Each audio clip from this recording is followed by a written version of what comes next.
China is a great example. They get 91% of their oil from the Hormuz Straits. মধ্যপ্রাচ্যে ক্রমবর্ধমান উত্তেজনার মধ্যেই বিতর্কিত মন্তব্য করলেন ডোনাল্ড ট্রাম্প।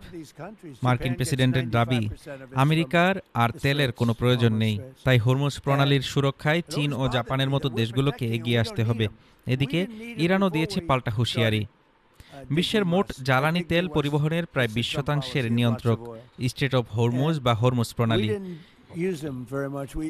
দীর্ঘকাল ধরে এই গুরুত্বপূর্ণ রুটের নিরাপত্তার বড় দায়িত্ব পালন করে আসছে মার্কিন নৌবাহিনী। তবে ট্রাম্প কেনেডি সেন্টারের এক অনুষ্ঠানে ডোনাল্ড ট্রাম্প সাফ জানিয়ে দিলেন, এই দায়ভার আর এককভাবে বইবে না ওয়াশিংটন। ডোনাল্ড ট্রাম্প বলেন, চীন তাদের প্রয়োজনীয় তেলের 91% এবং জাপান 95% পায় এই হরমুজ প্রণালী দিয়ে।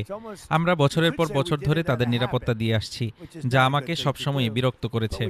আমাদের নিজস্ব ডিগ উই মাস্ট পলিসির কারণে আমরা এখন প্রচুর তেল উৎপাদন করছি।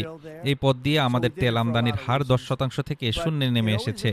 সত্যি বলতে আমাদের আর তেলের প্রয়োজন নেই। ট্রাম্পের দাবি, মার্কিন যুক্তরাষ্ট্রে জ্বালানি তেলের উত্তোলনের নতুন নীতি ডিগ উই মাস্ট সফল হওয়ায় মধ্যপ্রাচ্যের উপর নির্ভরশীলতা কমেছে আমেরিকার। মিত্র দেশগুলোকে সতর্ক করে তিনি জানান, অন্তত 7টি দেশের একটি জোট গড়ার চেষ্টা করেছেন তিনি। এমনকি ন্যাটো যদি এই মিশনে যোগ না দেয়, তবে জোটটির ভবিষ্যৎ অন্ধকার বলেও হুঁশিয়ারি দেন তিনি। সংকট আরও ঘনীভূত হয়েছে গত 28 ফেব্রুয়ারি ইরান ও ইসরায়েল যুক্তরাষ্ট্রের পাল্টাপাল্টি হামলার পর। মধ্যপ্রাচ্যের রণাঙ্গন এখন লেবানন সীমান্ত পর্যন্ত বিস্তৃত। এই পরিস্থিতিতে ইরান স্পষ্ট জানিয়ে দিয়েছে তাদের অবস্থান। ইরানের পররাষ্ট্রমন্ত্রী আব্বাস আরাকচি বলেন, হরমুজ প্রণালী বন্ধুপ্রতিম দেশগুলোর জন্য উন্মুক্ত, কিন্তু আমাদের শত্রু এবং তাদের সহযোগীদের জন্য এটি বন্ধ থাকবে। সব মিলিয়ে জ্বালানি নিরাপত্তার প্রশ্নে এক চরম অনিশ্চয়তার মুখে বিশ্ব। ট্রাম্পের এই অনমনীয় অবস্থান এবং ইরানের হুঁশিয়ারি বিশ্ব অর্থনীতিতে বড় ধরনের অস্থিরতা তৈরি করতে পারে বলে মনে করছেন বিশ্লেষকরা।